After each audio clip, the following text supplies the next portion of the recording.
皆さんこんにちは、みやまです。今回はだいぶ遅くなってしまったんですが、4月の買ってよかったものを紹介したいと思います。紹介したアイテムについては概要欄に詳細を載せておくので、もし気になるものがあったらそちらチェックしてみてください。ということで早速1つ目のアイテムがこちらですね。アンカーから発売されているモバイルバッテリー兼充電器のアンカーパワーバンクになります。なんとこちらがですね、モバイルバッテリーに充電用の USB-C ケーブルと、あと電源プラグですね、これが内蔵された1台3役のめちゃくちゃ便利なアイテムになってます。もうこれ気に入りすぎてて最近ずっと外に持ち運んでいるのでちょっと使用感が出てしまっているんですが、もう本当に便利なアイテムなんですよ。でここの電源プラグに関してはこんな感じで折りたたみ式になっているので、折りたたんであげれば結構ですねコンパクトな見た目になるような感じになってます。でここのケーブル使わないときはこんな感じで引っ張ってあげると、ここに USB-C 端子を収納できるような感じになっているので、この状態だとここのケーブルの部分が持ち手になってくれるんですよね。なのでこんな感じでバッグの内ポケットに入れている時とかも、ここのケーブルの部分を持って引っ張り出してあげるみたいなことができるようになってます。モバイルバッテリーの残量に関してはここのサイドのボタンをポチッと押してあげることで、ここにパーセント表示でバッテリー残量が出るような感じになってます。これも 1% 単位で残量が分かるようになっているので非常にありがたい仕様ですよね。容量に関しては 5000mAh ですね。だいたいざっくりスマホ1回充電できるかなぐらいの容量で、そんなに大きいわけではないんですが、ここですね、この電源プラグを出してコンセントにつないだ状態でこれ充電器として使うことができるんですよ。なので充電器として使う場合は最大 30W の急速充電が可能なので、 MacBook みたいなノートパソコンの充電にも使える仕様になってます。でちなみにですね、ここ USB-C ケーブルの上についているこの USB-C ポートなんですが、ここにケーブルをつないであげて、この一体型のケーブルと一緒に2台のデバイスを同時充電することも可能になってます。ただ同時充電する場合はですね、合計の出力が 15W から 18W ぐらいまで下がっちゃうので、ちょっとその点だけご注意いただければなと思います。外出先に持ち歩くモバイルバッテリーと充電器とこのケーブル、極力少なく、なんだったら一つにまとめておきたいぞみたいな方にはめちゃくちゃおすすめのデバイスになっておりますので、ぜひこの機会にチェックしていただけたらなと思います。特に今は発売からちょっと経ってるっていうこともあって、カラー展開もかなり豊富になっているので、おそらくお好みのカラーが見つけられるんじゃないかなと思います。続いての買ってよかったものがこちら、ゼンハイザーの IE100 Pro という有線イヤホンですね。いわゆるモニターイヤホンと呼ばれているものでして、良くも悪くも飾りっ気のない音源そのままの音が聞き分けられるタイプのイヤホンになってます。なので私みたいに動画を編集している時に使ったりとか、あとは音楽制作をしている方とかが使うためのイヤホンになってます。モニターイヤホンの中ではかなり綺麗な聞きやすい音が鳴ってくれるって結構評判だったんですよね。でもともとずっと気になってたので、動画編集にも使えそうだしということで買ってみたんですが、これで実際音楽聴いてみたんですけど、結構いけますね。全然綺麗な音で聴けるなっていうような感じでした。普通のカナル型と違って、手話とかのイヤホンと同じような感じで、この向きで耳にこうカチャッと入れてあげるような構造になってるんですよ。でこの上に飛び出したケーブルの部分、ここに針金が入っているんですよね。なのでこういう風に形が自在に変えられるようになってるので、耳の穴にこれイヤホンをキュッと入れてあげた後は、耳の形にここの針金をこうしっかり沿わせて密着させてあげるっていうような感じになってるので、結構ガヤガヤした感じのカフェとかであっても外の音が全然気にならなくて、本当に動画編集とかにがっつり集中できるんですよ。もう今となってはもう外出先で作業するにはもう欠かせない相棒になってますね。で普段はこんな感じでマグネット式のケーブルバンドでパチッとまとめてカバンの中に入れて持ち歩いてることが多いんですが、このですねケーブルバンドめちゃくちゃ便利なのが、こういう風にパカッと開いてあげると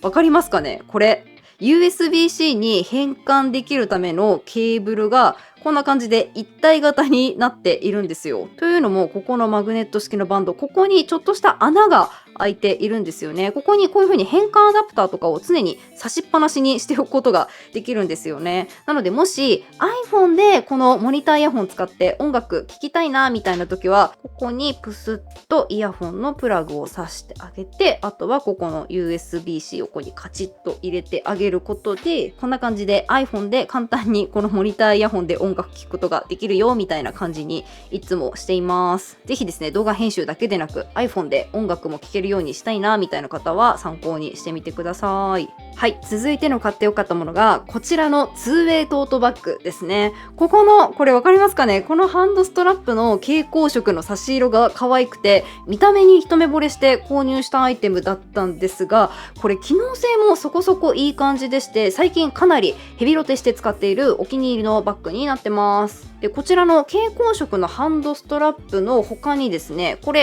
この長さ調整可能なショルダーストラップも一緒についてくるんですよ。なので、ここのハンドストラップを使ってトートバッグとして使うこともできますし、こっちのショルダーストラップを使ってショルダーバッグとして使うっていうこともできるようになってます。で、ちなみにですね、こっちの蛍光色のハンドストラップに関しても、あとこっちの真っ黒なショルダーストラップに関しても、両方ともこんな感じで取り外すことができるようになってるので、もうどっちかでしか使わないよっていう場合は、もう邪魔な方は取り外して持ち歩くみたいなこともできるようになってます。で、こちら本体の素材はポリエステル系のものなので、割と見た目よりは軽めな感じなんですが、作りがものすごいしっかりしてるんですよ。ここの縫製の部分とか結構しっかり作ってあるなっていうような感じで、カメラみたいな結構重ためのものとか大きめのものをここの中に入れても割とですね、型崩れしない感じで、案外物が入るなということで、その点でも非常に気に入ってます。で、バッグの口に関しては、ここの紐で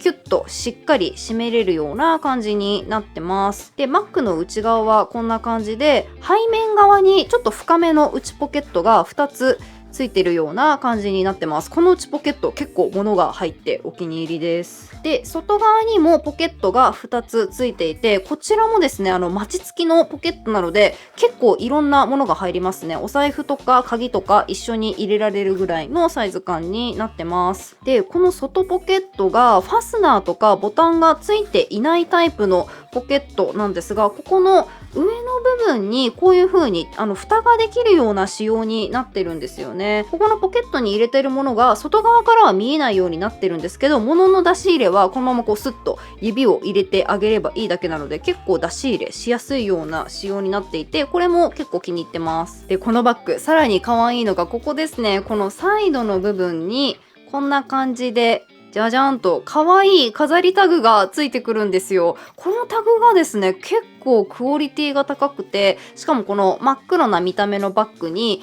いい感じのアクセントにもなってくれているので、非常に気に入ってます。で、このタグ外したいなみたいな時は簡単にこんな感じで、ワンタッチで外せるようになっていたりするので、結構お好みに合わせて使っていただきやすいバッグなんじゃないかなと思います。実際にこちらのバッグ、ショルダー掛けしてみると、こんな感じですね。どうでしょうか。割とカジュアル系のファッションに合わせやすいタイプのバッグかなとは思いますね。で、ハンドストラップを持ってみるとこんな感じですね。割と長さがあるタイプのハンドストラップなので、この状態で肩に引っ掛けて使うっていうのもできるようになってます。本当にトートバッグとしても使えるっていうような感じですね。ちなみに今こちらのバッグにはですね、なんとミラーレスカメラを入れてます。こちらのニコン ZF を入れた状態だったんですが、そんな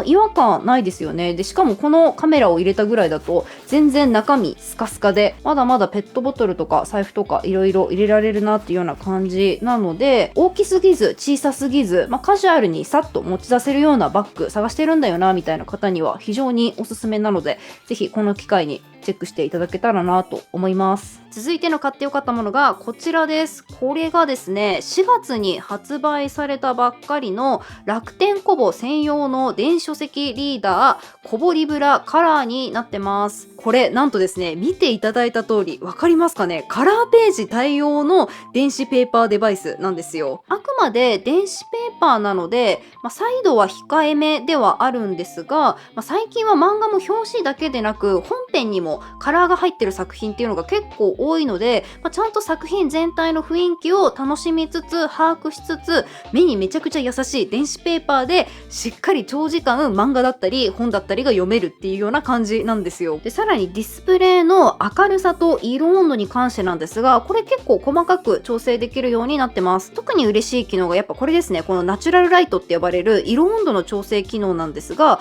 この外の環境に合わせて自動で色温度を調整してくれる機能もありますし、自分で好みに合わせて色温度をこんな感じで調整するっていうこともできるようになってます。で、一番色温度を濃くするとですね、なんとここまで真っ黄色にできるんですよ。結構目に優しい感じの黄色に持っていくことができるようになってます。あとこのコボリブラカラーだけでなく、楽天コボ系のリーダーで嬉しいのが防水性が結構高いんですよ。これも IPX8 の防水規格なので、お風呂とかでも全然問題なくゆっくり読書が楽しめるような仕様になってます。ほんと短時間であれば多分万が一バチャッと水没させちゃったとしても問題ないんじゃないかなっていうぐらいの防水性ですね。でちょうど指が置けるあたりには物理ボタンが2つついてます。この物理ボタンについてはページめくりのための物理ボタンですね。ここを押すことで、簡単にストレスなくページ送りができるようになってます。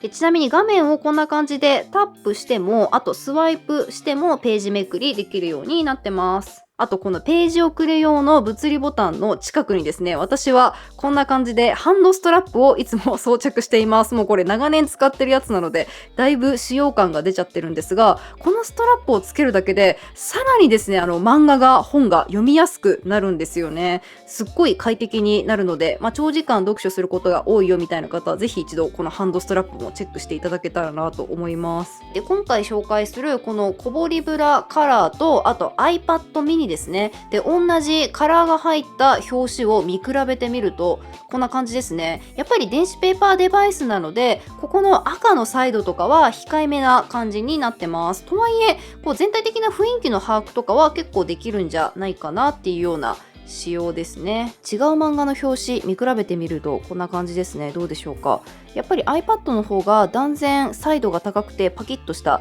色味ですよね。ただコボリブラカラーに関してもこれ単体で読んでる限りだと全然違和感ないんですよね。むしろ長時間漫画読んでる時はこっちの方が目に優しい感じで結構好きだったりします。で他の電子ペーパー系デバイスと比べるとこんな感じですね。左からコボセージ、コボリブラカラー、ブークスパルマになってます。でまずディスプレイの大きさに関してなんですが、コボセージが8インチ、コボリブラカラーが7インチで、ブークスパルマが6インチになってます。で今回メインで紹介するこのコボリブラカラーなんですが、これちょっと古めのコボセージよりもちっちゃい7インチなんですよね。ただ私の場合は漫画は見開きではなく1ページずつ結構めくって読む派だったりすることもあるので、そんなにですねディスプレイのサイズが急にちっちゃくなったなみたいな感じはしなかったですね。特に違和感なく漫画スラスラ読めるような感じでした。で私自身漫画読むのめちゃくちゃ好きですし、本を読むのも好きなので、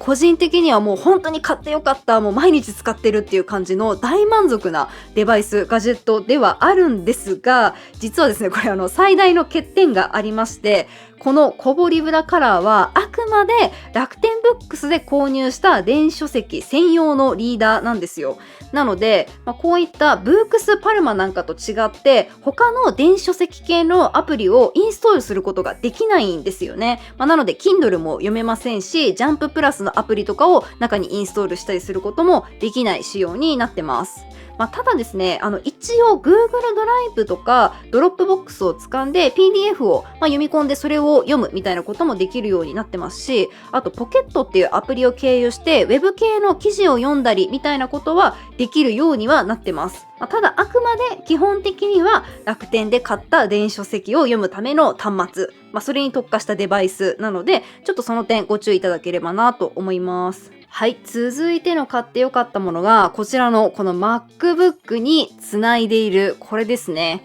この外付けブルーレイドライブになります。これロジテックから発売されているブルーレイドライブなんですけど、もともとですね、私自身が映画が好きで、ブルーレイもたくさん持ってるよっていうのと、最近ですね、ちょっとK-POP 界隈にハマったこともありまして、作業の合間とかにこの手元のノートパソコンで気軽にブルーレイ再生したいなと思って購入したアイテムになります。で、これがですね、結構良くて、まず見ていただいた通りコンパクトなんですよね。で、めちゃくちゃ軽くて、シンプルなデザインで取り回ししやすいですし、これデスクに置きっぱなしにしててもそんなに生活感出ないんですよね。ほんとシンプルでいい感じなので、その点が非常に気に入ってます。で、このドライブ基本的にはこの付属の専用ケーブルでパソコンとつないで使うっていうような感じになってます。必要なのはほんとこのケーブル1本だけなんですよね。で、いろいろこれバージョンがあって、私はですね、手持ちのノートパソコンが MacBook の他にWindows のノートパソコンも持ってたりするので、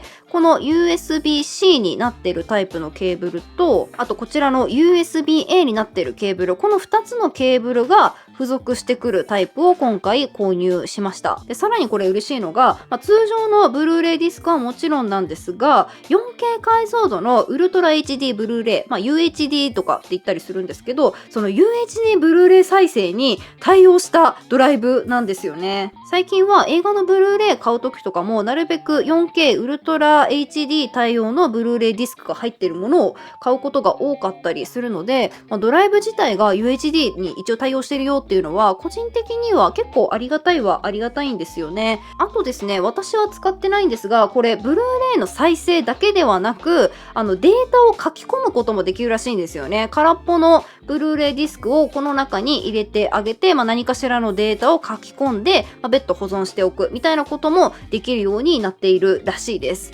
ただこれちょっと1点ご注意いただきたいのが、あくまでもこの製品自体はシンプルな外付けのドライブなんですよ。なので動画再生のソフト、あとデータ書き込み用のソフトは付属してないんです。なのでもしブルーレイ見たいぞっていう風になったら、別途フリーなのか有料なのか再生ソフトを用意しないといけないです、自分で。で、書き込みソフトに関しても同様で、パソコンに自分で探してダウンロードしておく必要があったりするので、ちょっとその点だけご注意いただければなと思います。で、私もこの MacBook に関してはブルーレイ再生ソフトをいろいろ試して使っているんですけど、やっぱりですね、MacBook は無料ソフトの選択肢が少ないですね。まだ私も無料版のソフトも有料版のソフトもこれだ、これはおすすめだって言えるものが見つけられてないんですよ。いろいろ試してはいるんですけど、ちょっとまだ皆さんにおすすめするには早いかな、使いこなせてないかなっていうのがあるので、ちょっとこの再生ソフトウェアに関してはまた別途サブチャンネルか何かで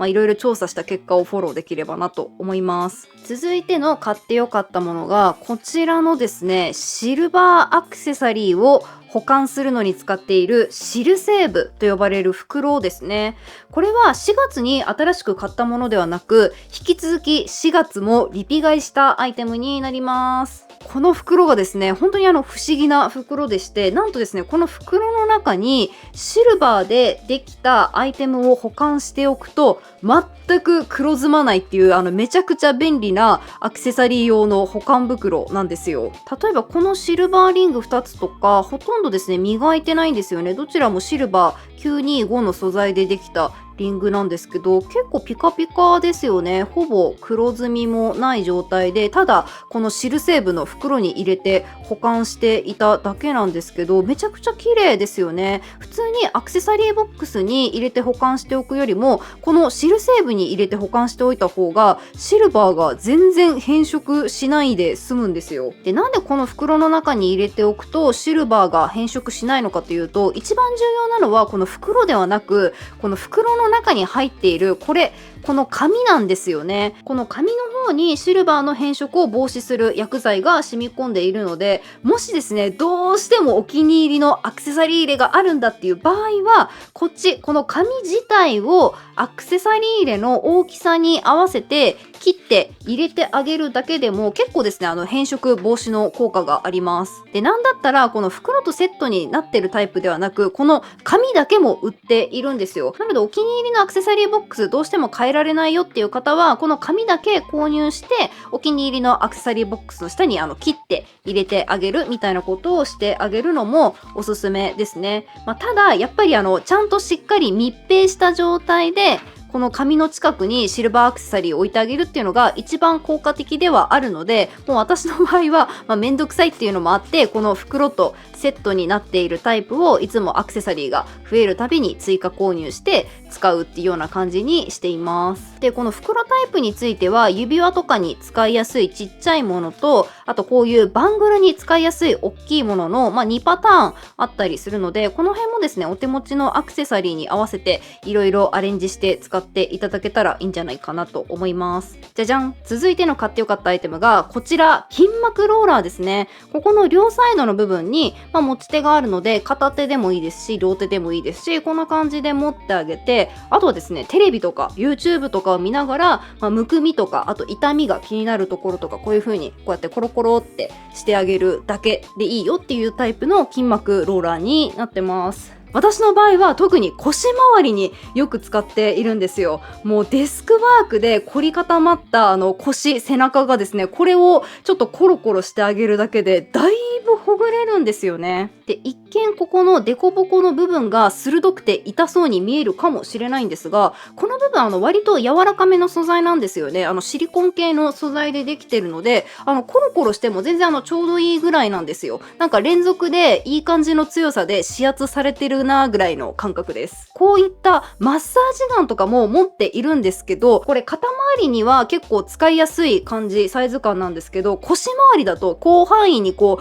う動かしてあげなきゃいけなかったりとかして、ちょっとですね不便な時があって、そしたらこういう幅広めのやつの方がいいんじゃないかなと思って、本当に軽い気持ちでこれ買ってみたんですけど、いやめちゃくちゃ良かったですね。これだったら広い範囲を一気にコロコロほぐすことができるので、腰周りとか背中周り、デスク作業の合間にとりあえず短時間でバーッとほぐしたいみたいな時はこっちの方が便利なんですよね。ほんとその点でも買ってよかったなって感じで、ほぼ毎日使ってます。で、背中腰周りはもちろんなんですが、ふくらはぎとか太ももとか、もう少し細めのところに使っていただいてもかなり気持ちいいです。なのでお仕事で結構立ちっぱなしで毎日夜足がパンパンになっちゃうんだよなみたいな方もですね、これだったら本当に気軽にテレビとか YouTube 見ながらこうながらで体をほぐすことができるかなと思うので、ぜひですね、結構体ガチガチに凝り固まってるんだよなみたいな、もしくはむくみで結構パンパンなんだよなみたいな方は一度チェックしていただければなと思います。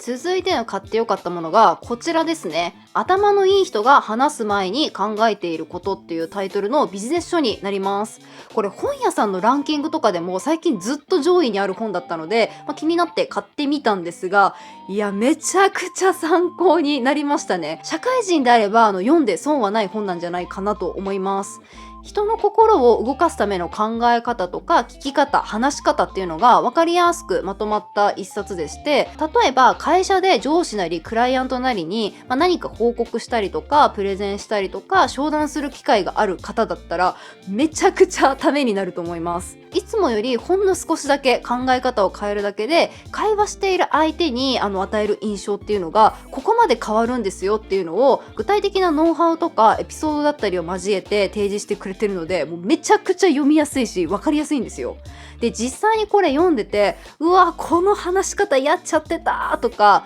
逆になるほど、この本で書かれてるこういう考え方、こういう喋り方ができてたからあの時の企画案件ってスムーズにいってたのかみたいな、そういう発見もあったりとかして、実際読んでみて本当に売れてるのも納得だなって思えたビジネス書でしたね。で、個人的には序盤の方に出てきた頭の良さは他人が決めるっていう一文があるんですけども、それがめちゃくちゃ刺さりましたね。いやこれ多分新卒の時に読んでたらもうちょっと長く会社員を続けらられてた気がしますね。本当にすごいな、ためになるなっていうような本でした。ただこれ会社員の方だけに参考になる本ではなく、フリーランスとして働いてる方にも結構参考になるような内容も多いですし、あとこれそんなに分厚い本じゃないので、割とすぐ読み終わると思いますし、なんだったらこれ前半の3分の1とか読むだけでもかなり参考になると思うので、気になった方はぜひチェックしていただけたらなと思います。非常におすすめです。はい、続いては買ってよかったもの最後のアイテムのご紹介なんですが、最後はいつも漫画を紹介しておりまして、今回は4月10日に第1巻が発売されたあくまでクジャクの話ですをご紹介したいなと思います。この作品がですね、もうめちゃくちゃ面白いんですよ。生物学というジャンルにモテる、モテないっていう恋愛要素を掛け合わせた学園コメディ作品なんですけど、まずあらすじなんですが、主人公がですね、男らしくないっていう理由で彼女に振られたばっかりの高校教師の久慈先生ですね。この久慈先生が、今時よくいるタイプって言えばいいんですかね。ちょっと中性的な雰囲気の男性なんですけど、付き合っていた恋人に色白で清潔感があっていいなって思ってたけど、筋肉質で大柄な元彼に会ったら、やっぱそっちがいいわって思っちゃってっていう風に言われて、振られちゃうところからストーリーが始まっていくっていうような感じになってます。で、恋人に振られちゃった主人公の久慈先生なんですが、同僚の先生たちに振られた話をしたんですよ。そしたらあっという間に生徒たちに伝わっちゃうんですよね。で、そんな折にモデルでインフルエンサーで文武両道で、なぜか生物学部の部長をしている赤野ちゃんっていう女子生徒がいるんですけど、この赤野ちゃんにですね、突然生物学部の顧問になってくれませんかっていう感じで迫られるんですよ。で、この赤野ちゃんがですね、まためちゃくちゃ個性的で面白いキャラクターなんですが、男らしくないことが原因で振られた久慈先生に対してですね、モテるためにどうして男らしさが必要なのかっていうのを、クジャクのオスがめちゃくちゃ派手な羽持ってるじゃないですか。派手な羽を例えに生物学的な説明っていうのをし始めるんですよね。で、このモテる、モテないに生物学的な知識を掛け合わせたこの赤野ちゃんの説明がもうめちゃくちゃ面白いんですよ。実際に人間の行動学に対して、他の動物、全然違う動物の生物学的な知識っていうのが、100% 当てはまるのかって言ったら、そうではないとは思うんですが、例え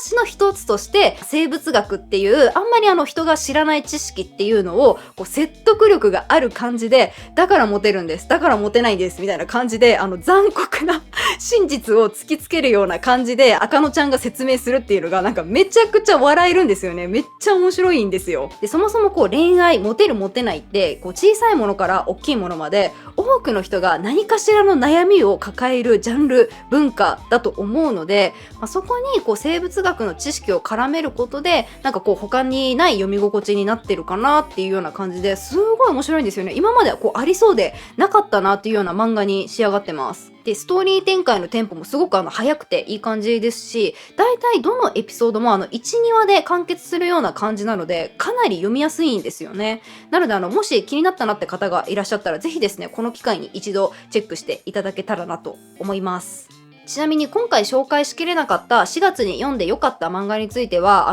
楽天ルームにまとめておりますので、概要欄に URL 貼っておくのでそちらチェックしてみてください。あと最近はノートの方にもその月に見たおすすめの映画、漫画、本などまとめておりますので、ぜひお時間がある時にそちらの方もチェックしていただけると嬉しいなと思います。はい、ということで今回は4月の買って良かったものをご紹介しましたが、いかがだったでしょうか。少しでも参考になっていれば幸いです。今後も買ってよかったものとかお気に入りのものとか身の回りのものとかいろいろご紹介できたらなと思うので、もしよかったらチャンネル登録などぜひよろしくお願いします。ここまで長々と見ていただき本当にありがとうございました。また次の動画でお会いしましょう。みやまでした。バイバーイ。